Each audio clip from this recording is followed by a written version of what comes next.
Saudara-saudara, memang di dalam kehidupan ini kita punya banyak keinginan, kita punya banyak harapan yang tadi dikatakan secara heboh sebagai keinginan. Tetapi tentu seperti yang tadi Pak Hari katakan, semua membutuhkan usaha atau perjuangan. Nah, tadi saya sudah buka dengan kisah orang yang mimpi dan berjalan. Kemudian saya sudah juga ceritakan bagaimana ditebarin pines atau paku payung supaya orang yang tidur sambil mimpi ini bisa terbangun. Artinya apa? Kita boleh saja ingin mencari kesuksesan untuk mencapai impian kita, tetapi harus kita sadari impian yang wajar, impian yang memang layak untuk diwujudkan. Wah, pokoknya saya mimpi indah, mimpi itu kan tadi buktinya juga bisa, mimpi pengen terbang akhirnya juga bisa terbang. Ya, ada sebagian yang begitu. Sampai akhirnya orang yang mimpi terbang itu menggunakan pakaian Superman. Kemudian dia terjun dari apartemen lantai 8. Dan memang dia bisa terbang untuk beberapa detik, tapi mendaratnya sayang sekali kepala duluan. Nah, saudara-saudara, artinya mimpi kita ini memang perlu kita sesuaikan. Dengan apa? Dengan, kalau saya lebih menyarankan, kalau Anda kan kita pengen mencapai impian. Anda semua pernah mimpi? Pernah? Jangan sampai ngomong tidak pernah mimpi, karena kalau Anda tidak pernah mimpi itu sesungguhnya Anda hanya lupa Anda mimpi apa. Tetapi sesungguhnya kita semua setiap tidur kira-kira ada 1000 mimpi. Karena itu kalau Anda tidak lupa, di beberapa tahun yang lalu saya kira beberapa di antara Anda sekarang juga masih ingat atau masih menyimpan buku 1001 mimpi. Dalam banyak kasus, tiap pagi orang-orang itu ditanya, tadi malam mimpi apa? Tadi malam mimpi apa? Mimpi ketemu biku. Wah, biku 86. Wah, bagus. Mimpi ketemu ular 32. Ya dulu jualan semua. Nah, saudara-saudara, sehingga ada beberapa di antara Anda itu yang nyimpen sampai sekarang. Di situ di buku itu disebutkan buku 1001 mimpi. Tapi diperkirakan ada sekitar 1000 mimpi tiap hari atau tiap kali kita tidur nyenyak. Karena itu kalau Anda mau tahu bagaimana waktu Anda mimpi atau pasangan hidup Anda mimpi, lihat matanya. Waktu merem, matanya itu sedikit goyang-goyang. Sekalian lihat bibirnya, goyang-goyang nggak? Mau monyong-monyong gitu nggak? Mungkin dia ngimpi pergi ke kebun binatang atau macam apa dan ketemu, loh kok mirip, nah terus monyong gitu, nggak bisa. Nah, jadi itu adalah salah satu tanda mimpi. Jadi ada beberapa orang mengatakan, kamu pura-pura tidur ya? Buktinya matamu goyang-goyang kok. Bukan, itu dia sedang mimpi. Kira-kira ada 1000 mimpi. Kenapa? Karena impian kita itu sebetulnya adalah keinginan-keinginan, kebanyakan adalah keinginan yang tersimpan, yang tidak sampai terwujud. Nah, itu nanti waktu malam ngimpi. Seperti sekarang Anda duduk di sini, kepengen misalnya makan di sebelah. Wah, tadi sudah lihat di sebelah, kepingin ke sana, tapi acara sudah mulai. Itu nanti kan sudah tersimpan di dalam pikiran Anda. waktu malam ngimpi pesta di sana, semua teman-teman ini diajak ke sana, sayang cuma mimpi. Coba kalau sesungguhnya kan kita happy diajak semua ke situ. Nah, saudara-saudara, itu adalah salah satu cerita tentang mimpi. Tetapi yang saya maksudkan di sini adalah kalau kita mau mewujudkan mimpi itu terjadi pada diri kita, nomor satu kita harus mempunyai satu gambaran, karena mungkin istilah mimpi ini terlalu tinggi, yaitu harapan atau cita-cita itu harus sesuai dengan apa yang kita inginkan. Kalau tadi misalnya Pak Hari dia belajar apa tadi, jurusan komputer ya, karena dia mimpinya kalau di komputer itu tidak akan ngomong sama siapa-siapa, padahal dia belum tahu bahwa sekarang ini sudah ada webcam dan kita bisa ber-YM toh. Beberapa orang mengajak saya, ayo Bate pakai YM. Waduh, berbahaya ini.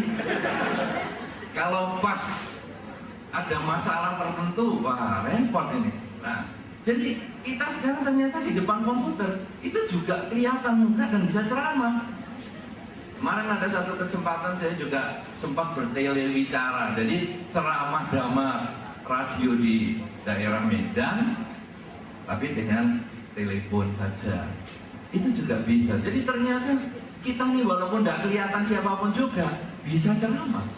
Nah, ketika tadi Pak Hari mengatakan mengambil jurusan komputer, karena merasa wah sulit ini ngomong di depan umum pada waktu itu.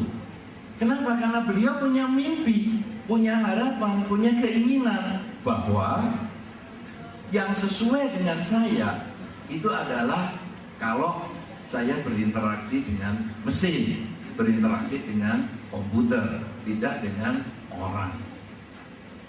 Nah, artinya apa? Inilah mimpi yang memang sesuai dengan kemampuan kita. Karena itu saudara-saudara, kalau Anda senang main musik, mimpi jadi misalnya ahli bengkeli mesin, saya kira agak kurang sesuai. Nanti kemudian Anda memukul palu itu dengan irama-irama do, re, mi, kapan mesinnya jadi? Jadi memilih mimpi itu harus yang sesuai dengan karakter kita, sesuai dengan apa yang kita mampu kerja. Nah, saudara-saudara, karena itu sekarang sebelum Anda bermimpi, tanya pada diri Anda sendiri, aku ini kira-kira berkarakter apa ya? Segitiga, bukan itu maksud saya, bukan yang ini. Memang ini perlu pengenalan karakter, tapi maksudnya bukan yang segitiga, itu bukan. Kita perlu melihat sekarang, saya ini karakternya di bidang apa? Karena disitulah kita nanti akan meletakkan mimpi kita.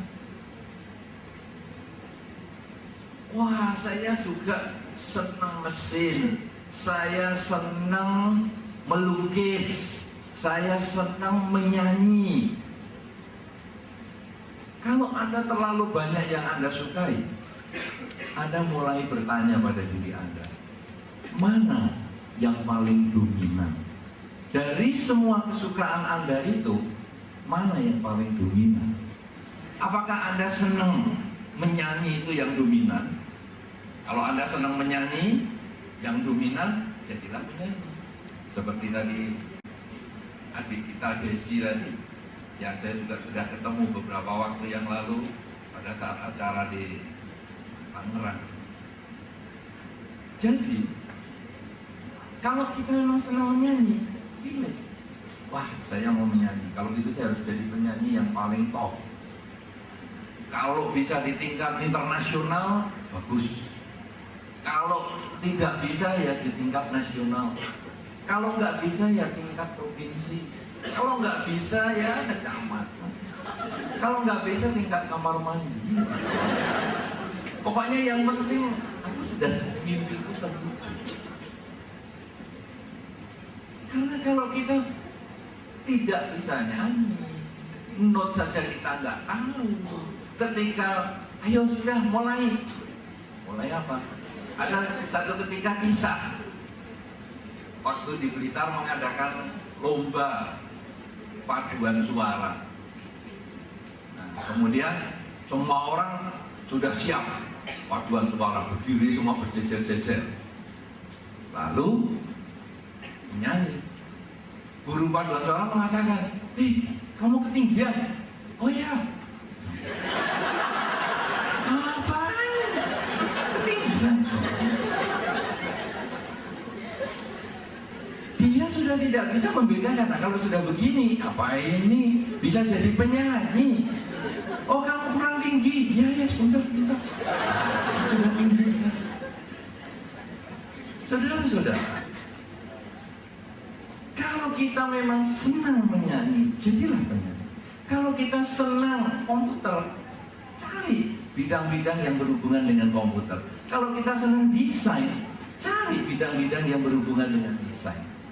Sehingga dengan demikian, nomor satu yang perlu saya sarankan di sini, impian kita harus kita arahkan sesuai dengan kecenderungan.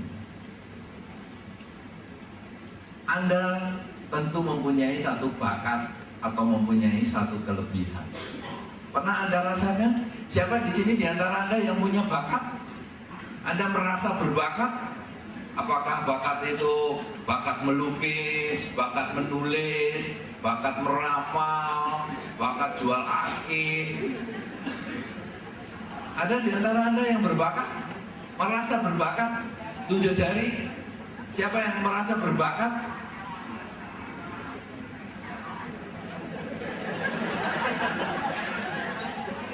Inilah saudara, kalau Anda sendiri tidak merasa berbakat, bagaimana Anda mau jadi orang sukses?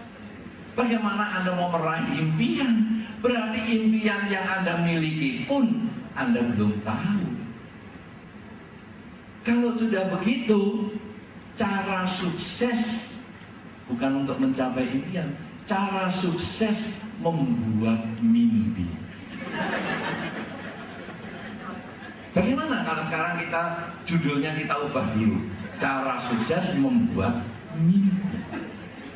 Karena kalau cara sukses mencapai impian kan berarti Anda sudah tahu, Anda tuh sudah punya impian.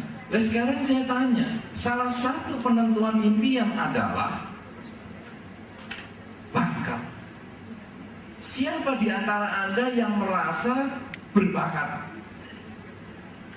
1, 2, 3. Nah, ini kan mulai ya, dan sudah mau menunjukkan mimpinya masing-masing. Nah, coba yang tunjuk jari, kira-kira Anda merasa berbakat apa? Nah, kalau hanya ngomong berbakat, iya, berbakat apa? Apa ya? Lah, sama aja ini. Berbakat apa tadi? Bermain sulap. Berbakat apa?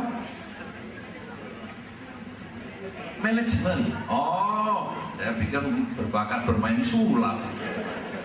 Berbakat manajemen. Berarti kalau Anda merasa berbakat, Anda nanti akan mengarahkan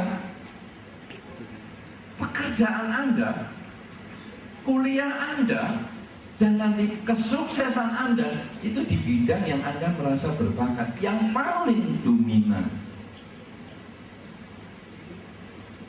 Ada yang sudah berbakat di bidang manajemen, ada yang merasa berbakat yang lain. Wah, adik ini berbakat apa, Dek? Nah, berbakat apa? Anda merasa berbakat apa? Coba. Gambar. Nah, ini bagus. Berarti sudah mulai berbakat menggambar. Nah, misalnya anak seperti ini, dari kecil sudah tahu bakatnya. Orang tua mudah sekali mengarahkan. Oh, kamu senang gambar ya? Langsung. Gambar apa? Segitiga? Gambar, terserah. Kan pokoknya gambar. Loh, kenapa anak ketawa? Gambar segitiga kan barang normal. Tapi yang nggak beres ya dengan Anda ya. ada yang lucu dengan kata segitiga? Kan yang biasa loh. Ada bisa gambar segitiga? Bisa. Kotak-kotak bisa. Bulat-bulat bisa. Bisa. Loh, tidak ada yang lucu dong. Loh, kalau Anda mau gambar ayam, itu pertama bulat, lalu segitiga untuk cucuknya, lalu bulat lagi untuk badannya, garis dua untuk kakinya. Kan begitu loh gambar ayam. Enggak beres loh dengan Anda. Begitu ngomong segitiga, bisa ketahuan. Nah, saudara, artinya apa? Anak ini mengerti dari kecil. Oh, saya berminat di sini. Berarti saya mau mewujudkan impian. Kalau begitu bagaimana? Nanti saya akan mau menjadi orang yang ahli gambar. Nah, jalurnya jelas. Ahli gambar atau lukis atau sebagai pelukis, pengukir, pemahat, ini satu jenis. Mungkin nanti kalau dia jurusan yang hebat lagi, misalnya jurusan arsitektur, misalnya mau lebih arsitektur klasik Tiongkok, itu namanya Hong Shui, bisa. Loh, itu arsitektur juga loh, tapi klasik Tiongkok, Hong Shui. Nah, itu arahnya sudah jelas. Saudara-saudara, kadang kita tidak bisa meraih mimpi kita, tidak bisa mencapai impian kita, karena kita tidak tahu diri kita. Tadi yang contoh orang yang suka manajemen, ada orang yang contoh yang suka menggambar, ini hanya contoh saja. Artinya apa? Marilah kita melihat diri kita masing-masing. Apakah saya yang punya kecenderungan? Cenderung saya di mana? Cenderung saya di keterampilan, yaitu kemampuan menggunakan tangan, misalnya merangkai bunga, membongkar HP teman, ya. Itu bagian dari keterampilan tangan dong. Kepingin gambar yang terbagus. Nah, kalau gambarnya dikritik orang, sudah pernah menggambar deh. Adik siapa namanya? Santi. Santi kan nama wanita. Shirley. Namanya Shirley. Stanley. Oh, Stanley. Saya dengarnya Shirley. Maaf ya. Sudah pernah menggambar? Karena ada beberapa orang mengatakan, saya senang gambar. Sudah pernah? Belum. Itu kan impian. Impian yang tadi malam. Wah, ini repot. Sudah pernah? Sudah gambar dan dikritik orang? Belum. Gambarnya selalu dipuji. Wah, hebat sekali. Ini berarti yang muji mamahnya terus ini. Ya, bagus, bagus. Gambar apa yang paling disukai? Brand Peles dan Open. Wah, brand Peles. Yang sulit itu yang digambar. Jadi gambarnya baru sekali itu aja. Banyak, sudah banyak gambarnya. Apalagi selain itu? Yang lain banyak. Oh, banyak. Oh ya, banyak itu apa? Gunung, rumah, pesawat. Yang lain? Oh ya, ya gunung, rumah, pesawat di atas rumah, rumahnya di atas gunung, dan masih banyak yang lainnya. Bagus. Saudara-saudara, sayang anak ini belum pernah dikritik. Kenapa? Karena kalau orang yang senang menggambar, kemudian dia melihat gambarnya, dia tunjukkan gambarnya, lalu dikritik orang, lihat sikap mentalnya. Orang yang punya kecenderungan maju, orang yang punya harapan untuk mencapai impian, tidak mudah menyerah dengan kritikan. Justru dia akan menganggap kritikan itu sebagai alat untuk memotivasi dirinya. Saudara-saudara, Anda yang tadi sudah saya tanya semua, siapa yang belum mengerti kecenderungan Anda? Kan semua sudah tidak menunjuk jari, berarti kan Anda semua sudah tahu. Sekarang, pernah nggak Anda dikritik hal yang Anda sukai tadi? Anda senang fotografi, Anda dikritik. Anda senang mode, pakaian Anda dikritik. Model kok kayak lepet begitu. Atau pokoknya yang Anda sukai lah. Anda senang melukis, lukisan Anda dikritik. Ada di antara Anda? Ada yang mendapat kritikan? Siapa? Coba tunjuk jari. Ujung jari yang pernah dikritik. Yang pernah dikritik. Apa yang Anda lakukan terhadap orang yang mengkritik Anda? Pukul, gebuk, tidak mau ngomong lagi? Atau apa yang Anda lakukan? Berterima kasih. Ya. Kalau kecenderungan Anda dikritik, padahal Anda sudah merasa itu yang terbaik Anda kerjakan, maka Anda harus berterima kasih. Kenapa? Karena Anda punya kesempatan untuk maju. Ini adalah kualitas orang yang mau mencapai impian, yang mau mewujudkan impian. Tapi kalau Anda dikritik malah senang potong rambut, semua orang dipotongi rambutnya, aneh-aneh bentuknya. Loh, potongan rambut itu pemotongnya makin hebat, itu bentuknya makin aneh juga. Coba kanan lebih panjang daripada kiri, kan aneh tuh. Tapi itulah kenyataan. Kalau mau seragam ya potongan model saya ini. Kanan kiri depan belakang oke. Seragam semua. Nah saudara, Anda senang potong rambut, wih potong model jabrik sana jabrik sini, loh kok kayak jengger ayam di sana. Tapi Anda dikritik begitu, lalu kamu maunya gimana? Mau saya perbaiki gini, mau saya perbaiki begitu. Itu berarti Anda ada harapan untuk mencapai impian. Jadi kalau nomor satu, pilihlah kecenderungan Anda. Itu adalah syarat utama untuk membentuk mimpi. Mimpi yang di luar kecenderungan Anda jangan terlalu diperhatikan dulu. Saat ini yang cenderung, yang paling utama itu yang diperhatikan. Kalau nanti ada hal-hal yang lain, waktunya sudah lebih misalnya, dan Anda sudah sukses dengan mimpi utama Anda boleh menggunakan yang lain-lain. Kecenderungan-kecenderungan yang sekunder, kecenderungan-kecenderungan yang bukan yang utama, itu bisa Anda lakukan. Tapi nomor satu, pilih kecenderungan yang Anda miliki. Dan Anda sudah tahu semua. Nomor dua, Anda memperjuangkan kecenderungan itu secara maksimal. Salah satu tandanya kalau maksimal adalah Anda dikritik tidak marah, Anda dikritik malah terima kasih. Saudara-saudara, seorang wanita, karena banyak wanita di sana, wanita punya kecenderungan awet muda, pengen cantik lebih lama. Istilah awet muda ini kurang menarik. Cantik lebih lama ini lebih indah di telinga. Siapa di antara para wanita ini yang tidak ingin cantik lebih lama? Siapa yang ingin jelek lebih lama? Ada juga ya yang nunjuk jari tadi. Saya lihat. Anda ya panitia? Oh bukan wanita ya? Oh pantas.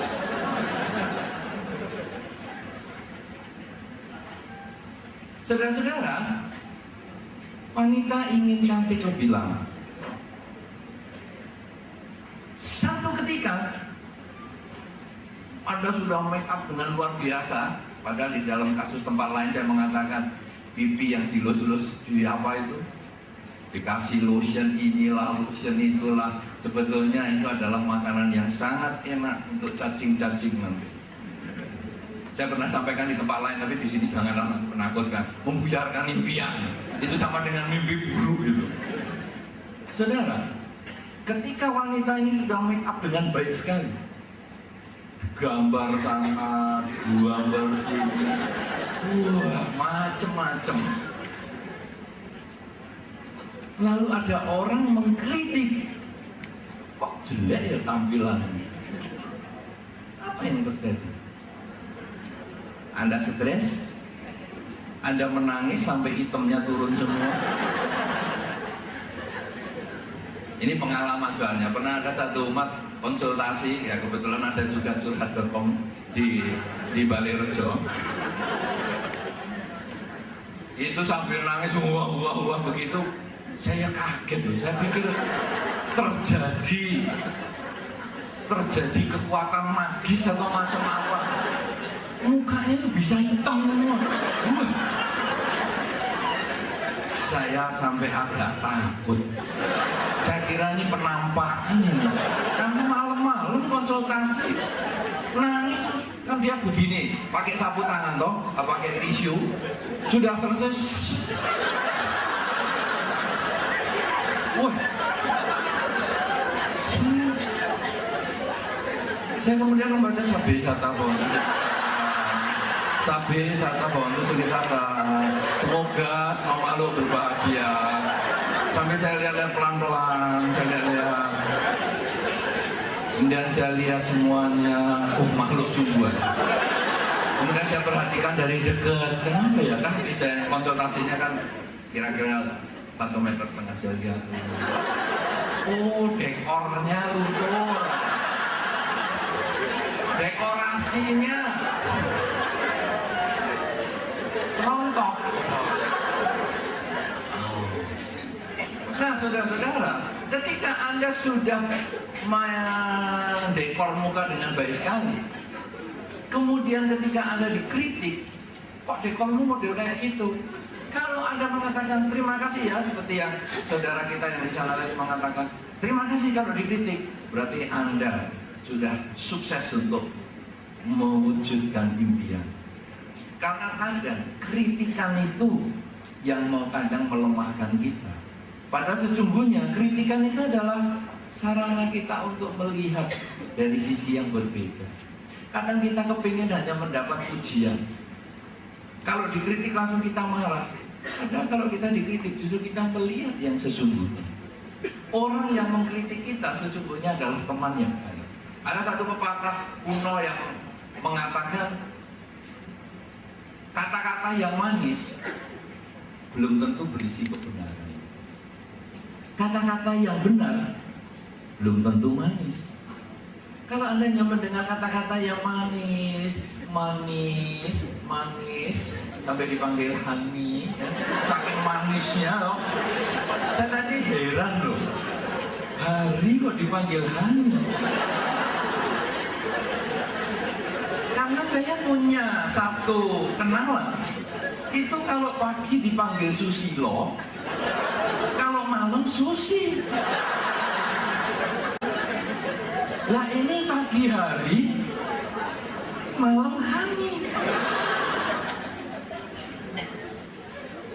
Ada namanya Hani Indriawati toh.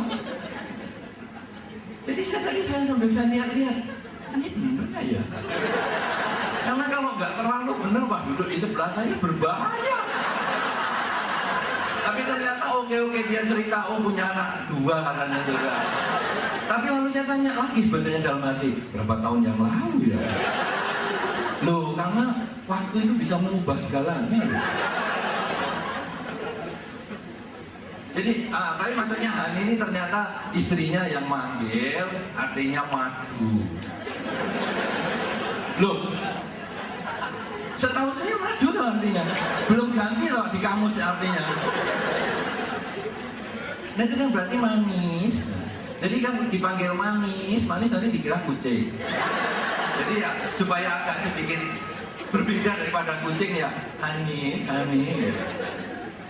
Padahal itu sama dengan kucing, manis.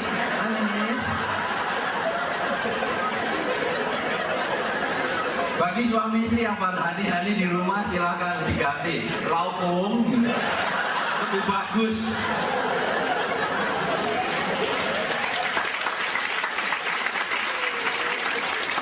Istilahnya lebih bagus sehingga kalau diterjemahkan, suamiku ada apa istriku? Saya kira itu luar biasa sekali itu pakai laukung-laukungan. Nah saudara, kenapa kok dipanggil manis? Karena kita kepingin mendengar sesuatu yang manis. Walaupun pada saat kita jengkel dengan pasangan kita juga manggil dia, ngapain kamu dul? Dul itu bahasa, kalau di Jawa Timur itu panggilan yang sangat jelek.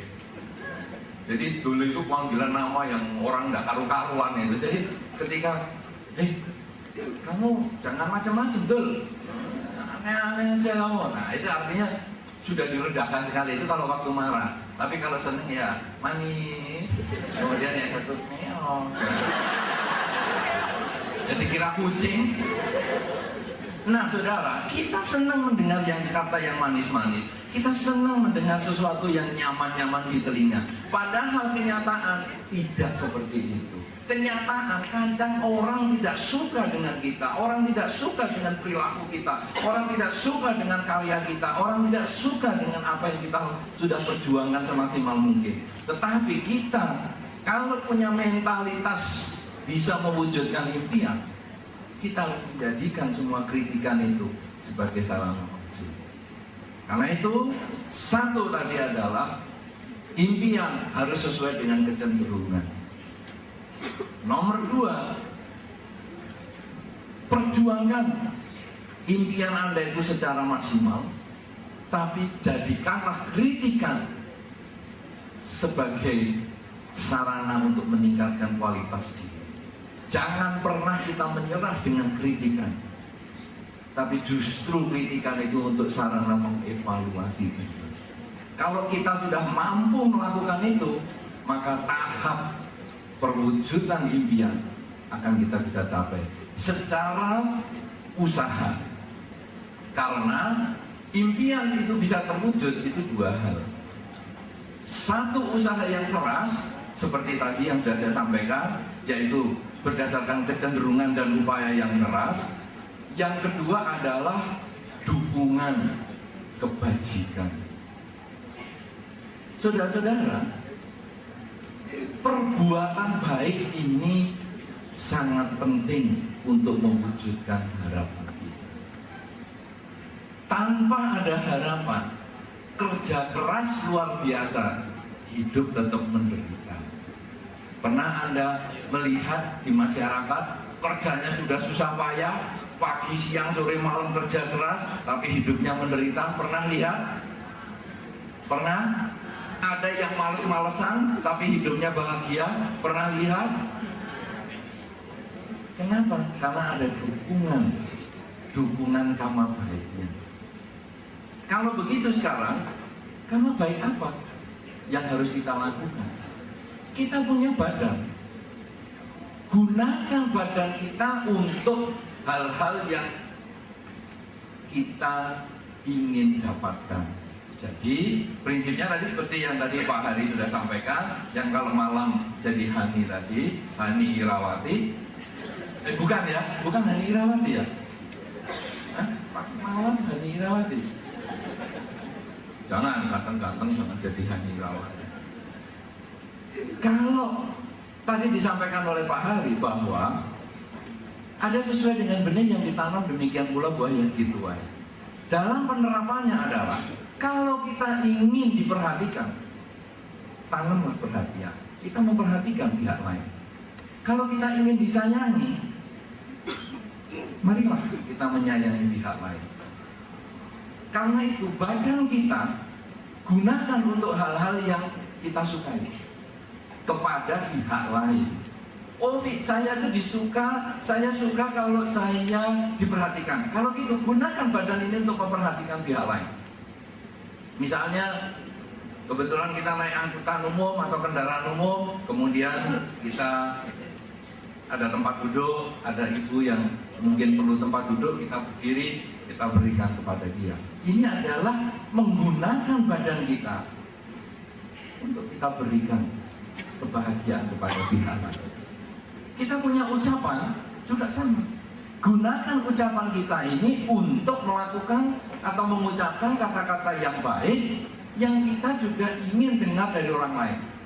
Oh, saya senang kalau mendapat kata-kata yang manis-manis. Honey, sugar. Ya. Padahal dalam bahasa Jawa, gula, bagaimana? Pakai sugar. Ngomong pinggir sungai aja nggak mau riverside. Padahal saya dulu baca riverside residences. Hebat sekali ini namanya. Tapi setelah saya lihat, oh maksudnya rumah pinggir sungai toh. Gitu aja pakai bahasa yang muluk-muluk. Nah, jadi sekarang kata-kata kita kepingin kata-kata yang manis-manis, mengharapkan pujian. Kalau gitu kita memuji dulu kepada pihak lain. Sehingga kalau kita sering memuji dengan kata-kata yang baik ya, jangan orang tua dikatakan, aduh kamu kok seperti bintang film ASEAN, seperti waduh bidadari, tapi bidadari yang sudah usia lanjut. Itu sih menyakitkan. Tapi kalau kita bisa ya gunakanlah kata-kata ini yang manis, sehingga nanti kita akan kembali. Kata-kata yang manis itu balik kepada diri kita. Coba saudara, Anda lihat. Saya berdiri di sini, di samping saya di sana.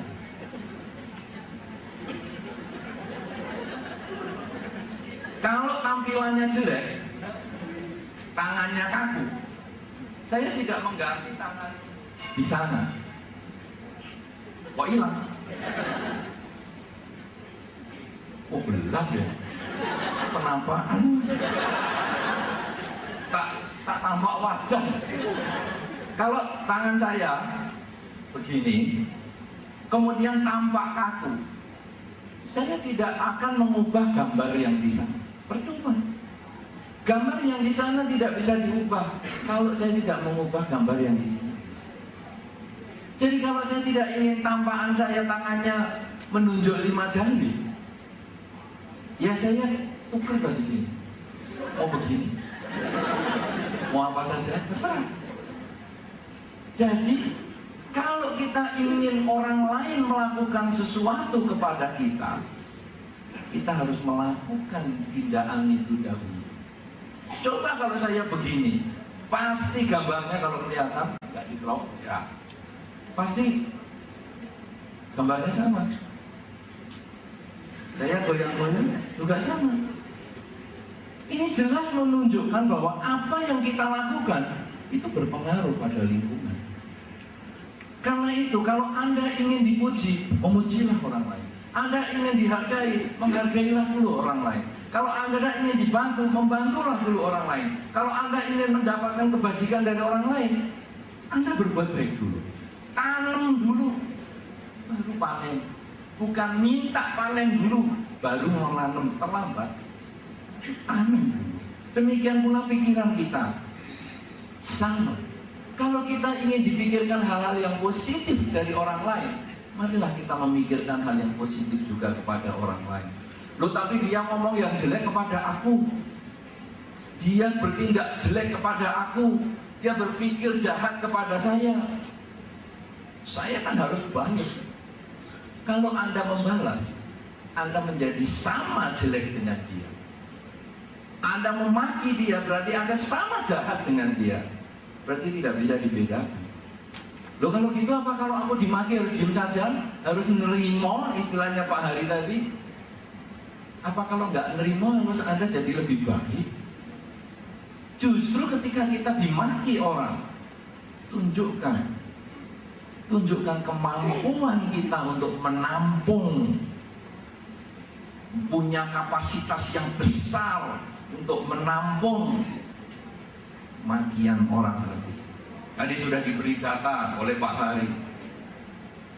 Darah, pompa, sampai jalurnya 32.000 kilo. Ya, masih ingat nggak Pak Hari tadi? Oh, lupa sendiri. Nah, kalau nggak baca lupa loh tadi dia. Nanti saya lupa sendiri. 32.000 kilo ya. Betul nggak? Saya lupa loh. Anda enggak lihat juga 100.000 kilo. Itu kan denyutnya. Ini perjalanannya ini loh. 32.000 loh. 32.000 loh. Ini 32.000. Yang 10.000 itu denyut itu loh. Saudara, ada jalan sepanjang 32.000 kilo. 32.000 kilo kalau Anda membayangkan, itu Jakarta Banyuwangi 32 kali. Karena Jakarta Banyuwangi kira-kira Jakarta Surabaya kira-kira 1.000 kilo. Jadi 32 kali. Apakah yang segitu panjang tidak bisa menampung emosi orang itu? Tidak bisa menampung kalau kita dikritik orang, tidak bisa menampung kalau kita dipuji orang, Apakah tidak bisa menampung kalau kita dimaki orang? Sedemikian luas otak kita yang 1,5 kilo ini bisa seperti komputer segede WTC yang sudah tidak ada lagi. WTC kan sudah diledakkan. Nah, problemnya tadi nggak ditulis. WTC yang mana? Tapi karena si narasumber itu boleh, saya kira bukan dari Mangga 2 WTC itu. Masa boleh Mangga 2? Bukan WTC Jembatan Merah di Surabaya juga. Nah, saudara-saudara, jadi tubuh kita ini demikian luas. Kenapa hanya satu kerikil aja makian orang kok kita marah? Kita ini seperti danau yang luas. Batu besar belum masuk, mobil masuk, tank masuk, pesawat masuk, hilang semua. Segitiga mana itu? Atau Lebo? Bukan, segitiga Indonesia. Indonesia kan juga punya segitiga yang pesawat hilang, ya, kapal 16. Kita ini sedemikian luas seperti itu. Otak kita demikian luas, badan kita sedemikian luas. Kenapa kerikil makian satu saja membuat kita stres? Kenapa kenangan pahit satu pun membuat kita stres? Kenapa pujian satu membuat kita penuh? Kenapa baru dipanggil Hani? Wah, langsung nggak bisa tidur 3 hari 3 malam. Karena kasurnya kebocoran dan kebanjiran.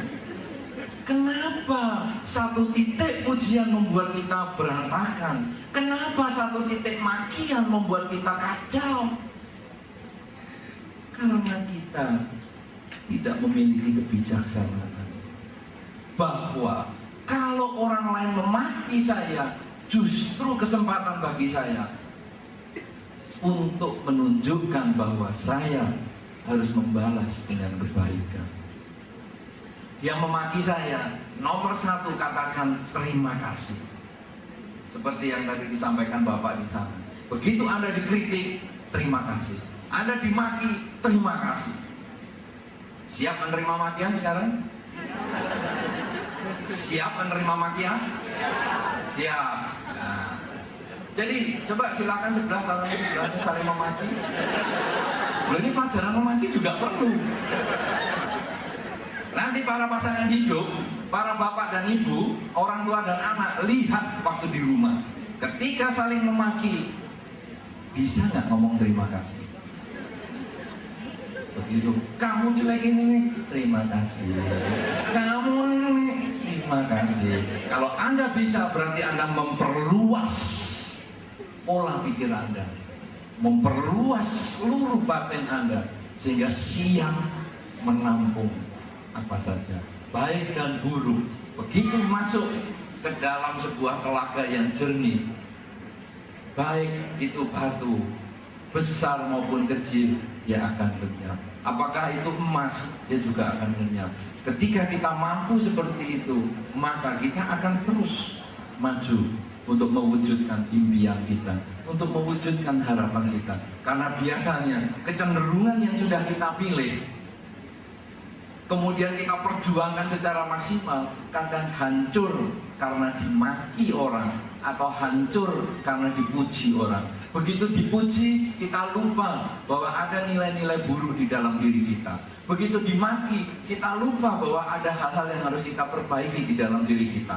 Kalau akhirnya kita bisa memperluas diri kita seperti sungai atau seperti danau yang demikian luas, seperti laut yang bisa menampung segalanya, karena memang secara fisik tadi sudah diselidiki, kekuatan otak kita, otot kita yang bisa menarik kira-kira 20 ton dan sebagainya, maka saudara, impian Anda akan bisa terwujud. Tapi tentu impian yang sesuai dengan kapasitas dan kecenderungan Anda. 3 hal inilah saudara yang mau saya sampaikan, bahwa bangun dari mimpi. Jangan terbuai oleh mimpi. Bangun dari mimpi adalah injek pinesnya. Ketika Anda jalan sambil mimpi, tebarkan pines di sekitar kasur, di sekitar tempat Anda jalan. Karena kita harus bangun dari mimpi bahwa sesungguhnya semua itu harus diwujudkan, yaitu kecenderungan kita. Perjuangkan dengan semangat dan jangan putus asa dengan kritikan ataupun pujian, karena semua itu hanya sekedar evaluasi untuk kelebihan kita tingkatkan dan kekurangan kita perbaiki, sehingga setiap langkah kita dalam kehidupan yang ada adalah perbaikan kualitas diri di dalam bertindak, di dalam berbicara maupun di dalam cara berpikir. Inilah yang perlu saya sampaikan dalam kesempatan awal ini. Sabe Sata Bhavantu Suhitata. Semoga semua makhluk berbahagia. Sadu sadu sadu. Terima kasih sudah menonton video ini. Semoga bermanfaat. Mohon like, share dan subscribe video ini supaya Anda dapat mengikuti video kami selanjutnya.